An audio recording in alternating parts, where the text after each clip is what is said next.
नमस्कार दर्शकों, स्वागत है आप सभी का आपके अपने खास कार्यक्रम परवरिश में। दर्शकों, ये कार्यक्रम हम आपके लिए लेकर आते हैं ताकि आप अपने बच्चों की स्पिरिचुअल पेरेंटिंग के तरीके को जान सकें। इसी श्रृंखला में स्वागत करते हैं हमारे आज के guest, senior pyramid master Vasantra Shastri ji का। मैम, बहुत स्वागत करूंगी कार्यक्रम में। Thank you very much. दर्शकों, आज हम बात करने वाले हैं फ्रीक्वेंटली आस्क्ड क्वेश्चंस के बारे में। इसका मतलब है कि आप ही के द्वारा ये क्वेश्चंस हमें आए हैं जो पेरेंटिंग के जरिए आपको इश्यूज क्रिएट करते हैं। तो चलिए शुरुआत करते हैं और मैम से इस पर उनकी राय लेते हैं। मैम, सबसे पहला सवाल जान लेते हैं। मेरा बच्चा बहुत हाई टेम्पर का है, हमेशा जिद करता है, अपने डिसीजंस खुद लेता है, मैं कैसे उसे समझाऊं? पहले आप ये चेक करिए घर पे और कौन इस हाई टेम्पर में रहता है, क्योंकि बच्चा पहले हमसे सीखता है, हम इमिटेट करता है।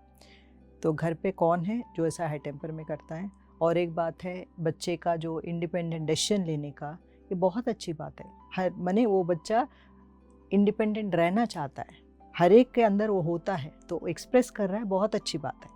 और ज़िद करना बच्चों की ये चीज़ होती है, बट ज़िद कितना कर रहा है वो उसके ऊपर फोकस कीजिए। हर चीज़ के लिए एक ही सॉल्यूशन है, आपको थोड़ा पेशेंस रखनी है। कोई भी हाइपर जो बच्चे बोलते हैं, हम वो टैग दे देते हैं, ये बहुत गलत बात है, क्योंकि इसमें इतना एनर्जी है, वो एनर्जी को बैलेंस करना हमें आना चाहिए। तो जब हर एक के लिए हमारे यहाँ पर स्पिरिचुअल पेरेंटिंग में एक भी सॉल्यूशन होता है, आप ध्यान कीजिए। आप ध्यान करेंगे, आप बच्चों को संभालना, वो हाइपर जो बता रहे हो बच्चे के साथ आप एंजॉय करेंगे, इतना एनर्जी को आप भी उसके साथ खेलने में, वो सब में बहुत बेनिफिट मिलेगा आपको भी। तो ये टैग निकाल दीजिए पहले तो हाइपर का। सो बच्चे में वो एनर्जी है, वो एनर्जी को चैनलाइज कीजिए सही तरीके से। मैम, जैसे कि आपने कहा कि घर में देखिए कि कौन हाई टेम्पर का है। आमतौर पर हम इसको जनरलाइज नहीं करेंगे, लेकिन आमतौर पर देखा जाता है कि जो फादर हैं वो थोड़ा हाई टेम्पर के होते हैं।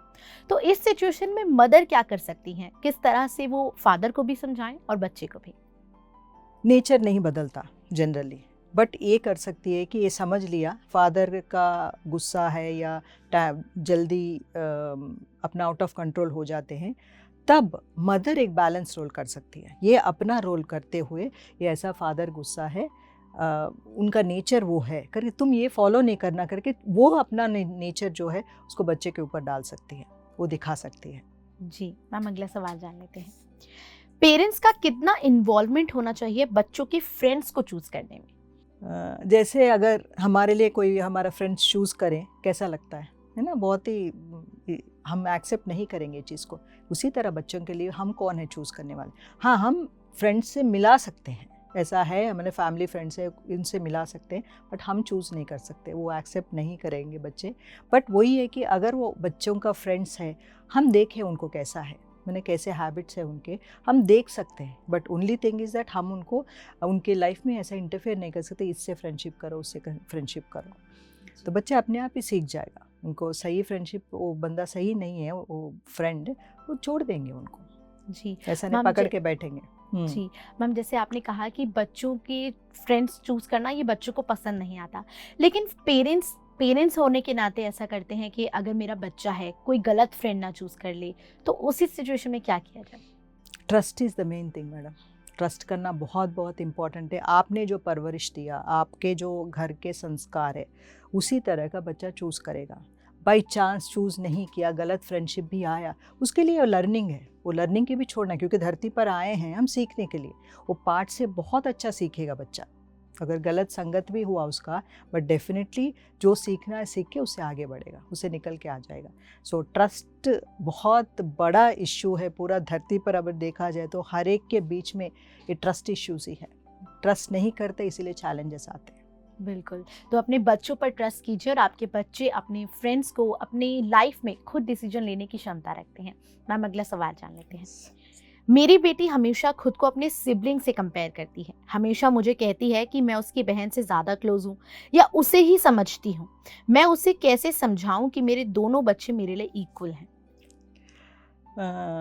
पेरेंट्स बिना मैंने अनजाने में बहुत सारे ऐसा कर लेते हैं, ये मेरा फेवरेट, गलती से भी बोल दिया हो और किसी और से भी बोल दिया हो, बच्चे के मन में रह जाता है। और उनका पास्ट का भी, जो पास्ट लाइफ का भी कुछ चीज़ें हो सकती है, उनके इम्प्रिंट्स है उनके अंदर, इसीलिए सोचता है। बट आप मदर, एज ए मदर आप ये देखिए कि दोनों को इक्वली देखें। आप कभी भी आपके मन में नहीं है ऐसा बिहेव भी ना करें, कुछ समय के बाद बच्चे समझ जाएगा। जनरली छोटे बच्चों में ये होता है, धीरे धीरे बड़े होने के बाद वो निकल जाएंगे उससे से, वो समझेंगे कि मम्मी के लिए हम दोनों सेम ही हैं। जी मैम, जैसे कभी कभार क्या होता है, 2 बच्चे हैं तो उसमें से एक बच्चा, दोनों के बीच में लड़ाई हुई या कुछ हुआ तो मदर एक को समझा देती है, दूसरे को भी समझाती है, लेकिन एक को ज़्यादा समझाती है। तो उस दौरान बच्चे सोचते हैं कि अच्छा मुझे ही समझाया जा रहा है तो क्या मैं ही गलत हूँ। तो इस सिचुएशन में मदर क्या रोल प्ले कर सकती है? दोनों अगर बच्चे लड़ रहे हैं बीच में नहीं पड़ना चाहिए, जो अपने आप सेटल होके बाहर आ जाए तब, अगर वो पूछे सुलझाने के लिए हमें बताए तब जाके हमें इंटरफेयर करना है। ये कभी नहीं जाना है कि 2 बच्चे झगड़ रहे हैं तो हम बीच में जाके कुछ राय दे दे, कुछ टिप्पणी दे दे, कभी नहीं करना चाहिए। वो अपना अपना झगड़ते हैं फिर सेटल हो जाते हैं, हम कौन है बीच में जाके उनको समझाएं। बिल्कुल। हम अगला सवाल जान लेते हैं। मेरे बच्चे ने 12th पास की है और वो कुछ डिसाइड नहीं कर पा रहा कि आगे क्या करना है, मैं कैसे हेल्प करूं? ऑप्शंस दे सकते हैं बच्चे के लिए, क्या क्या ऑप्शंस है, इंकरेज करें। ऐसा नहीं कि अरे घर बैठ गया कुछ नहीं कर रहा है, इसके बजाय इंकरेज करते हुए बाकी सब कितने ऑप्शंस है वो सब बैठ के समझाते हुए और जिस जगह पे जाके लेकर जाना है मोटिवेशन करते हुए एंड उनको सिखा सकते हैं। But best thing is that अगर आप ध्यानी हैं, ध्यान कर रहे हैं, बच्चे को भी ध्यान करवाएं, उसको पता चलेगा उनका लाइफ का पर्पस क्या है, आगे क्या करना चाहिए। बिल्कुल, तो ध्यान से क्लैरिफिकेशन बहुत अच्छा क्लैरिटी मिलती है। जी मैम, जैसे कई बच्चे, जैसे इसी सवाल से जुड़ा एक सवाल है, कई बच्चे जैसे उन्होंने कहा कि 12वीं में बच्चा आ गया है लेकिन डिसाइड ही नहीं कर पा रहा। कुछ बच्चे होते हैं जो पढ़ाई में उतने अच्छे नहीं होते हैं, तो उस दौरान वो ये चाहते हैं कि, जैसे कई बच्चों का ये होता है कि मुझे आगे फर्दर स्टडी क्या करनी है मुझे नहीं पता, तो ऐसे में मदर क्या कर सकती है, क्योंकि वो बच्चा पढ़ाई में भी अच्छा नहीं है, किस दौरान उसको गाइड कर सकती है? अभी तो बहुत सारे काउंसलर्स हैं आपको हेल्प करने के लिए। मैं तो बताऊंगी ध्यान से, क्योंकि हमारे सेंटर में बहुत सारे बच्चे ऐसे आते हैं कन्फ्यूजन के साथ, क्योंकि बहुत सारे 50% बच्चों को कन्फ्यूजन होता है कौन सा फील्ड ले, कौन कहाँ किस तरह से पढ़ाई करें। तो ये सब के लिए एक है कि पहले तो ध्यान करें। अगर मदर ध्यान करती है, बच्चों को ध्यान में लेकर आए और ध्यान से वो क्लैरिटी बच्चे को ज़रूर मिल जाती है। नहीं तो जो ऑलरेडी आपके फ्रेंड्स के पेरेंट्स है जो अच्छा काउंसलिंग करता हो, ऐसा नहीं कि उनको थोपा जाए, कुछ भी ऑप्शंस दे उनको। और एक बार गलती हो भी गया ऑप्शंस में, कुछ लोगों को लगता है कि ये मेरा पसंदीदा है, निकल जाते हैं, उस समय के बाद इंटरेस्ट चला जाता है उनका। 2-3 एक्सपेरिमेंट करने के बावजूद भी, but encourage the child. Main thing is अभी उस उम्र में उनको क्या चाहिए, आपकी सपोर्ट। क्यों कन्फ्यूजन में है उससे बात करते हुए अच्छी तरह वो समय भी निकल जाएगा। My child wants to go on a trip and in our family it's not allowed. But मेरा बच्चा बहुत जिद्दी है और हमसे नाराज भी है, बात नहीं करता, कुछ भी नहीं बताता, कैसे हैंडल करूं? किसी को भी फ्रेंड्स के साथ जाते हुए एंजॉय करने के लिए रोका जाए तो गुस्सा आएगा ही, it is a natural thing. But क्यों नहीं भेजना चाहते, ये इम्पॉर्टेंट क्वेश्चन है। क्योंकि ना बच्चे ट्रिप में जाते हो बहुत कुछ सीखते हैं, एंजॉय करते हैं, क्योंकि हमारे साथ जाना एक अलग तरह का एंजॉयमेंट है। बट फ्रेंड्स के साथ जाते हैं बहुत अच्छा, उन्हें डेवलपमेंट भी होता है बच्चों में। तो हर चीज़ के लिए मैं एक ही बताऊँगी कि ट्रस्ट करना बहुत इम्पॉर्टेंट है, क्योंकि इन्फॉर्मेशन बहुत सारे हमारे अंदर, ऐसे ट्रिप में जाते हैं कुछ हो जा, जो इन्फॉर्मेशन आपके अंदर है उसको साइड पे करते हुए, क्योंकि नहीं, बच्चों के प्रगति के लिए, बच्चों को उनके एंथुसियाज्म बढ़ेगा, है ना, उन्हें डेवलपमेंट होगा, उसके लिए ज़रूर बच्चों को भेजना चाहिए। अगर आपके फैमिली में भेजते नहीं हैं, पहले ये क्वेश्चन कीजिए क्यों नहीं भेजते, क्या क्या अननेसेसरी इन्फॉर्मेशन उनके मन में है। अगर स्कूल ट्रिप लेकर जाती है तो टीचर साथ में रहते हैं, इसमें कोई यही नहीं। But trust your child first, बच्चे से बात करके अच्छी तरह, हम क्यों नहीं भेजना चाहते, पहले तो ये करिए। अगर फैमिली भेजना ही नहीं चाहती, पहले इससे बात करिए क्यों नहीं भेजना चाहती, उसको समझाइए पहले। अगर हो ही नहीं सकता भेजना, बट अगर भेजना चाहते हो, सोच रहे हो, तो ट्रस्ट द चाइल्ड। जी मैम, अगला सवाल जान लेते हैं। मेरा बेटा एक्सट्रीम फ़ोन यूज़ करता है, फ़ोन में पासवर्ड है, पता ही नहीं कि वो पूरा दिन क्या करता रहता है। पूछो तो सिर्फ इतना कहता है कि यूट्यूब देख रहा हूँ या नॉर्मल वीडियोज़ हैं। मैं कैसे जानूं कि वो क्या करता है, मुझे उस पर शक है। पहले तो हम ये क्वेश्चन करें कि हम कितना यूज़ कर रहे हैं, क्योंकि मैं अगेन रिपीटेशन में वही बार वही बोलती हूँ, हम जो कर रहे हैं वही बच्चे रिपीट करता है। बट इतना इन्फॉर्मेशन है आजकल फ़ोन पे, सभी लगे हैं, जो अभी मेरे उम्र के लोग भी और उससे ज़्यादा 70-80 वाले में भी अगर फ़ोन पकड़ रहे वो नहीं छोड़ रहे। ये एडिक्टिव पैटर्न हो गया सबके अंदर, वही थिंग। बट ये बात ये है कि सेल्फ डिसिप्लिन, अगर आप सेल्फ डिसिप्लिन्ड हो, आप ज़्यादा यूज़ नहीं कर रहे हो, सही बात है। बट वो बात बच्चों को बताना बहुत इम्पॉर्टेंट है, जब वो देख रहे हैं उस टाइम पे नहीं, उसके बाद वो छोड़ा तो आप क्या एंटरटेन करने हो बच्चे को, उससे एंगेज हुआ है, उसका टाइम पास हो रहा है। इतना समय पहले मिलता कहाँ है बच्चों को, है ना, बहुत सारे एक्टिविटीज़ होते हैं उनको, तो इतना टाइम क्यों है बच्चे के पास इतना देखने के लिए। और आप क्या कर सकते हो, अगर बच्चा छोड़ दिया, आपने बोला छोड़ दो, उसके बाद आप कितना टाइम दे पाते हो वो देख लीजिए, उससे बात करिए, क्यों एडिक्टेड है, क्या सीख रहा है उससे, अगर कुछ सीख रहा है, क्योंकि ना बहुत सारे इन्फॉर्मेशन भी है, नॉलेजेबल सब्जेक्ट भी है उसमें, अगर वो देख रहा है तो अच्छी बात है। तो उनसे बात करिए, क्या देखते हो आप, फ्रेंडशिप की तरह मेंटेन करते हो, उनसे बात करिए, तो डेफिनेटली आपको कुछ सोल्यूशन मिल जाएगा। इट्स ए कॉमन प्रॉब्लम, जो हर एक घर में यही चल रहा है आजकल, तो सब अपने अपने मोबाइल्स पे ही लगे हैं। तो देर इज़ नो क्या बोल रहे हो, एक फैमिली में ऐसा कोई है ही नहीं अभी साथ मिल के बात करने का, तो मोबाइल के साथ ही बात कर रहे हैं। तो एक ब्रेक करना है, ये टाइम भी आएगा, आई थिंक अब हर चीज़ एक्सट्रीम हो गया है, ये भी ख़त्म हो जाएगा। जी, तो मैम जैसे आपने कहा कि बच्चा क्या कर रहा है वो उससे पूछें, जानें।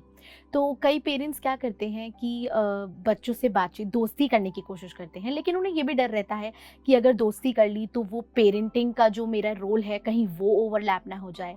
तो और अगर मैंने ज़्यादा दोस्ती कर ली तो ज़्यादा फ्रेंडली हो गया, तो उस चीज़ में कैसे पेरेंट्स डील करें? तो फ्रेंडशिप में कंट्रोल नहीं होता, वो सोच रहे हैं ना एक कंट्रोल चाहिए मुझे, माँ का या ये मेरा बेटा या बेटी का कंट्रोल है, वो नहीं होता। जो हम फ्रेंड्स रहना चाहते हो फ्रेंडशिप है, फ्रेंडशिप में ट्रस्ट होता है। अभी ये सब जाके जो क्वेश्चंस आ रहे हैं ना, फिर 60-70 ईयर्स में, तब हमें चाहते हैं फ्रेंडशिप, बच्चा मेरे से बात करे, मेरे से अच्छा सा व्यवहार करे, वो बचपन से नहीं किया गया, बाद में कहाँ से आएगा। मेंटेन करेंगे तभी तो आके उस टाइम पे आपको सपोर्ट करेगा। तो ये बचपन से ही लेकर आना बहुत मुश्किल है। ये मैं खलील गिब्रान का वो पोएम हमेशा बताती हूँ कि बच्चे हमारे थ्रू आए हैं बट हमारे लिए नहीं हैं। ये जानना बहुत ज़रूरी, अपना जीवन जीने के लिए आए हैं, हम केवल सपोर्ट सिस्टम हैं। हमें उनको कंट्रोल करना, ये बात सर पे चढ़ जाना, ये सब ना ओल्डन डेज़ की बात है, वो सब वो नहीं है अभी। जी, तो मैम जैसे कि कई पेरेंट्स फ्रेंड्स बना देते हैं, दोस्तों के बच्चों के दोस्त बन जाते हैं। ऐसे ही बच्चों में जैसे फ़ोन एडिक्शन की हम बात कर रहे हैं, तो फ़ोन एडिक्शन बच्चा इतना ज़्यादा फ़ोन को इस्तेमाल करने लग जाता है, तो पेरेंट्स सोचते हैं कि ठीक है, जैसे कि लर्निंग से क्या सीखते हैं कि अब हमें इन्हें फ़ोन से हटाना है। तो क्या कुछ अदर ऑप्शंस वो ट्राई कर सकते हैं और बच्चों से ज़्यादा दोस्ती बढ़ा सकते हैं, फ़ोन को असाइड करके? बुक रीडिंग बहुत बहुत इम्पॉर्टेंट है, अगर बचपन से ही, जो अभी नहीं कर रहे हैं प्लीज़ शुरू कर दीजिए। Book reading is the wonderful thing. अगर बच्चा बुक्स के साथ जुड़ जाए, वो और किसी और चीज़ में नहीं फंसेगा, क्योंकि इतना इंटरेस्टिंग होता है। पहले हम बुक रीडिंग का ये करना चाहिए। बोर्ड गेम्स घर पर फैमिली जब भी गेट टुगेदर, एक ऐसा होना चाहिए बच्चे को, अरे ये मुझे खेलना है, ऐसा एक माहौल क्रिएट करना है। वो ये बचपन से, ऐसा नहीं कि सडनली आप अगर अभी भी करना चाहते हो, एक समय बीत गया, फिर भी उसके लिए पेशेंस चाहिए आपको। तुरंत ये नहीं सोचे मैंने सुन लिया, बोर्ड गेम लेकर आके खरीद लिया, मैंने बच्चे को अभी खेलो, ऐसा नहीं होता। क्रिएट करना है एटमॉस्फेयर, ये बाहर के। जी, हाँ, कई पेरेंट्स क्या करते हैं, उसमें भी प्रेशर बनाया लग जाता है। अच्छा चलिए गेम्स खेलते हैं। क्या खेलते हैं? खेलना ही है, मैंने खरीदा। सो एवरीथिंग, क्योंकि हम हर एक पेरेंट यही चाहता है, बच्चों की खुशी चाहता है, बच्चों के लिए अच्छा ही भलाई चाहता है। बट उस चीज़ में कंफ्यूज हो गया हम क्या कर रहे हैं, हमें क्या करना चाहिए, सब भूल गए हैं। सभी चीज़ों को इम्प्लीमेंट करते हैं, वो भी कंफ्यूज है, बच्चों को भी कंफ्यूज कर रहे हैं। तो पहले ये जाने कि कूल डाउन, बच्चों के साथ एंजॉय कीजिए। पहले जो पेरेंटिंग है वो जब बड़े हो जाएंगे उसके बाद उनका लाइफ बदल जाएगा। तो इस टाइम जो है आपके साथ, बच्चों के साथ टाइम स्पेंड कीजिए, एंजॉय कीजिए, प्रेशर मत लीजिए। जी, मैम अगला सवाल जानने थे। I am a mother of 12-year-old child. Before marriage, I want to become a dancer. Due to circumstances, I couldn't. I want my girl to fulfill my dream. Should I put her in dance classes? इससे मेरा भी एक example मैं दे सकती हूँ। हैदराबाद जब भी मैं जाती थी, वहाँ पर सभी लड़का लड़की इंजीनियरिंग पढ़ते हैं, इंजीनियरिंग एंड फॉरेन जाना, इमीडिएटली नौकरी मिल जाता है एंड ज़बरदस्त पैसा कमाते रहते हैं। तो मैं जब भी जाती थी, मेरे बच्चे आई थिंक 8th और 10th स्टैंडर्ड में डिसाइड करना होता है, मैंने डिसाइड कर लिया कि ये दोनों भी इंजीनियरिंग पढ़ेंगे, मेरे दोनों बच्चे भी करके आ गया। मेरे हस्बैंड को भी बता दें इंजीनियरिंग थे, तो तुम कौन हो डिसाइड करने के लिए? मेरे हस्बैंड नहीं नहीं नहीं, it's a set for girls के लिए, इंजीनियरिंग पढ़ लिया तो नौकरी हो गया उनका, अच्छा हो जाएगा। देन मैं बड़ी बेटी से बोला, अलिका से बोली कि अलिका यू जॉइन फॉर इंजीनियरिंग। मैं फॉर्म भी लेकर आई थी, तो फिल कर दो इसको। मम्मी इतना शौक है ना आपको इंजीनियरिंग करने का, वाई डोंट यू ज्वाइन? कितनी मदर्स हैं अभी भी पढ़ाई कर रही हैं, आप कर लो, ज्वाइन कर लो। उस टाइम पे तो एक सेकंड के लिए गुस्सा आ गया था, मैंने इतना लाइटली ले लिया, मेरा इतना इंस्पिरेशन से लेकर है। देन बाद में पता चला मैं जो पढ़ाई किया मेरी इच्छा से किया, मैं कौन हूँ अभी इस मेरे बच्चे को बताऊँ कि ये पढ़ो। सो बहुत सारी चीज़ें होती हैं हमारे अंदर ने, ये नहीं किया तो बच्चों के ऊपर थोप दूँ, बच्चों को बता दूँ, ये नहीं हो सकता, क्योंकि अपनी अपनी इच्छाएं होती हैं। बच्चों को क्या इंटरेस्ट है, अगर वो हमें करवाएं तो आगे बहुत अच्छा एंजॉय करते हुए करेंगे। इट इज़ नॉट दैट ज़बरदस्ती। जी, तो मैम जिस तरह आपने कहा कि एक एग्जाम्पल जैसा आपने दिया, ऐसे ही पेरेंट्स क्या करते हैं, कई पेरेंट्स के जैसे इन्होंने भी कहा कि मेरा शौक है डांस का, तो पेरेंट्स बच्चों को वही करवाना चाहते हैं जो मिस आउट हो गया। मैं जानना चाहूँगी इसमें पेरेंट्स की क्या थिंकिंग रोल रहता है कि वो नहीं कर पाए तो बच्चों को वो कराना। कर ले ना, अभी भी हर चीज़ इस एज में भी, एज का बार नहीं है डांस करने के लिए। Let her enjoy. वो मदर जो भी क्वेश्चन पूछी है वो शुरू करे अपना जीवन, क्योंकि then they will be busy. अपने आप भी आप बिजी हो जाओगे, आप एंजॉय करने लगोगे, तो बच्चों को भी उतना फ्रीडम दोगे कि उनको जो चाहिए वो करने दोगे। मैम कई पेरेंट्स का ये भी रहता है कि मुझे नहीं पता कि मेरा बच्चा क्या करना चाहता है। ये 2 सवालों से ही जुड़ा हुआ है कि मुझे नहीं पता मेरा बेटा क्या करना चाहता है और मैं चाहती हूँ कि वो काफ़ी करिकुलर एक्टिविटीज़ को एक्सप्लोर करे, तो उसमें मदर क्या कर सकती हैं? मुझे भी यही क्वेश्चन आया था, क्योंकि मेरे बच्चे बहुत ही एक्टिव थे। वो हाइपर वाला जो चीज़ है ना, बहुत एनर्जी होता था। मुझे तभी लगा कि उनको क्या क्या डाल सकते हैं, क्योंकि क्या इंटरेस्ट है पता नहीं, वो 4-5 ईयर्स में क्या पता चलता है इंटरेस्ट। तो मैंने जो नियर बाय जो है, तो टेनिस एकेडमी था, टेनिस में डाला था, म्यूज़िक मैंने सिखाना शुरू किया, डांस भी किया था। तो वो आते आते 7-8 ईयर्स 9 ईयर्स में उनको पता चला कि उसको क्या कंटिन्यू करना है। तो टेनिस को छोड़ दिया, डांस को पकड़ी, सो डांस को आगे लेकर गई है। तो ये चॉइस देना पड़ता है हमें। बिल्कुल। तो पेरेंट्स को हमेशा अपने बच्चों को चॉइस देना चाहिए और उन्हें डिसाइड कर देना चाहिए कि उन्हें अपने फ्यूचर में क्या चूज करना है। मैम अगला सवाल जान लेते हैं। मैंने कुछ महीने पहले ही पीएसएसएम से जुड़कर मेडिटेशन करना शुरू किया है और अपने बच्चों को भी कराना चाहती हूँ, बट मेरा बेटा 17 साल का है और वो मना करता है और मुझे भी करने से मना करता है और इसे गलत बताता है। कैसे समझाऊं उसे कि ये कितना इम्पोर्टेंट है? 17 साल के बच्चे को हम नहीं बता सकते। ओके, ऑलरेडी थोड़ा टीनेज में आता है, वो हर चीज़ जो आप बोलते हो, हम प्रीचिंग जो करते हैं वो नहीं करता उस एज में। तो आप उन्हें कुछ मत बताइए, अपने अंदर चेंजेस लाइए। जो ध्यान करते करते आपके अंदर जो परिवर्तन आता है कि आप उनको टोकना, रोकना और इंटरफेयर करना बंद कर दोगे, ऑटोमेटिकली बच्चा लगता है इतना चेंजेस इसमें आता है, मैं भी करूँगा। मेरे साथ ऐसा ही हुआ, मैं खुद एग्जाम्पल हूँ इसके लिए। तो मैं ही बोलती थी कि ना क्यों करो करो करो, देन बिल्कुल करना बंद कर दिया। तो उसको अपोज ही करने लगे, तुम हर चीज़ में कुछ ना कुछ करते रहते हो, तो मैं नहीं करूँगी करके अलेख्या ने बताया था। जब बाद में मेरे अंदर चेंजेस आने के बाद वो दोनों जुड़ गए हैं इसमें, दोनों बच्चे। सो इंस्पिरेशन देना, अपने अंदर बदलाव लाना। बिल्कुल। आपकी पॉजिटिविटी जो आता है ऑटोमेटिकली घर के अंदर जो भी सदस्य हैं वो भी करने लगते हैं। बिल्कुल। तो अपना किसी को फोर्स करने की बजाय अपने बिहेवियर में बदलाव ला जाए तो जरूर इंसान चेंज हो जाता है। पूरा परिवार करेगा। जी। तो मैम जैसे हम बच्चों के बिहेवियर की बात कर रहे हैं और कई सवाल ऐसे भी आए कि मेरा बच्चा बहुत ज़िद्दी है, स्टबर्न है। मैं जानना चाहूँगी कोई बच्चा जो अपना डिसीजन को लेकर स्ट्रॉन्ग है, उसे स्टबर्न बोलना और उसके बिहेवियर्स में चेंज लाना कितना ज़रूरी, या फिर कैसे एक मदर जो है वो अपने रेबेलियस चाइल्ड को हैंडल कर सके? वही फैमिली से लेकर आता है बच्चा।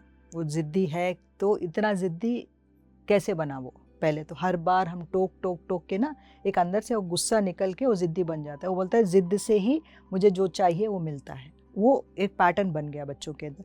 वो क्यों ज़िद्द कर रहा है वो पहले वो देखें, किस बात के लिए, हर बात के लिए कर रहा है या कुछ आप रोकते हो, बार बार रोकते हो उसके लिए कर रहा है, वो पैटर्न देखें एंड बैठ के समझाएं उसको। हर चीज़ का एक ही सोल्यूशन है मैडम। इसमें आने के बाद मुझे ये पता चला स्पिरिचुअल पेरेंटिंग में, बैठ के जो बात करते हो बच्चों के साथ, टाइम स्पेंड करते हो, वो टाइम बहुत बहुत कीमती है, बहुत बहुत वंडरफुल है। बच्चा समझ जाता है क्योंकि क्यों जिद है उसी से पूछ के, क्यों क्यों क्यों ऐसा बिहेव कर रहे हो आप, तो वो अपने आप ही सॉल्यूशन निकल के आ जाएगा। जी मैम, अगला सवाल जान लेते हैं। मैं एक डाइवोर्स मदर हूँ। मैं जानती हूँ ये मेरे बच्चों के लिए ठीक नहीं है, लेकिन मैं किसी सर्कमस्टांसेस की वजह से इसके ऑप्ट कर रही हूँ। मैं अपने बच्चे को किस तरह इस चीज़ से लेकर गुजरूँ? You are a very brave soul. इतना ही कहना चाहूँगी मैं कि अगर जो भी आपका पार्टनर है जिससे आपने डिवोर्स लिया है, उसके बारे में नेगेटिव ना बता के हुए, उनके बारे में ज़्यादा डिस्कस ना करते हुए, अच्छा सा बोलते हुए, पॉजिटिव बोलते हुए, क्योंकि ना ऐसा हो सकता है कि बार बार उनको गलत साबित करते हुए बच्चा सोचेगा कि इल टेक एडवांटेज, हाँ ये बेटर है, मैं उधर चला जाऊँ, ऐसा सोचेगा। इसलिए आप बहुत इम्पॉर्टेंट है पॉजिटिव एनवायरनमेंट रखना, आपके ऊपर दोनों का जिम्मेदारी है। तो आप being very positive is very important. तो आप इसके लिए हम यही कहेंगे कि ज़्यादा ध्यान करिए, जो भी सर्कमस्टांसेस है आप उससे निकल कर आ जाएंगे बाहर। All the very best.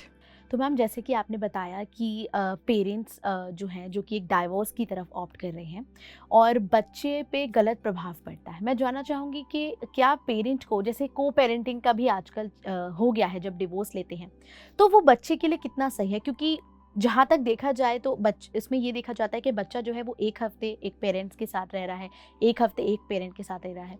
तो मैं जानना चाहूँगी, क्या ये बच्चों की मेंटल हेल्थ को पे क्या प्रभाव डालेगा?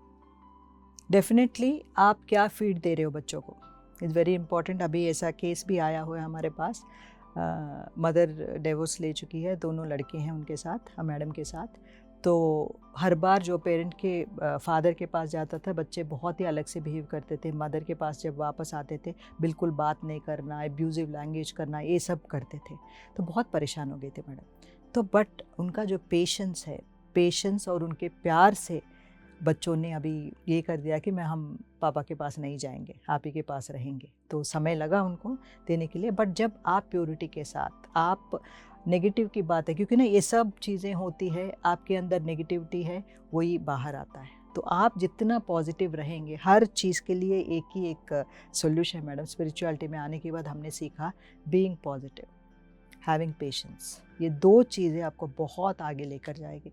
टफ लगता है, लेसन लेते हुए लगता है कि अरे भाई इतना समय बीतेगा, बट आप पॉजिटिविटी में आप अच्छे बातें अगर करेंगे बच्चों से, ऑटोमेटिकली वो जो अगर बाजू वाला बंदा गलत भी बोले, वो आपसे उतना ही प्यार करेंगे जितना वो करना है। बिल्कुल मैम, जैसे कि आपने कहा कि एक पेरेंट जो हैं, जब बच्चे वहाँ जाते हैं तो नेगेटिव विचारों के साथ आते हैं, और जब मदर के साथ रहते हैं तो पॉजिटिव हो जाते हैं। इसीलिए स्पिरिचुअलिटी इंपॉर्टेंट है। आप हमारे साथ जुड़े, दर्शकों के सभी सवालों के जवाब इतने बखूबी तरीके से दिए, इसके लिए आपका बहुत बहुत धन्यवाद। Thank you. तो दर्शकों, इस कार्यक्रम के माध्यम से हमें उम्मीद है कि आपको आपके सभी सवालों के जवाब मिले होंगे। हम इसी तरह हर एक एपिसोड लाते रहेंगे और आपको स्पिरिचुअल पेरेंटिंग की ओर बढ़ाते रहेंगे। इस कार्यक्रम के लिए इतना ही। बनी रहिए पीएमसी हिंदी के साथ। नमस्कार। पीएमसी हिंदी, बदले जीवन, घर घर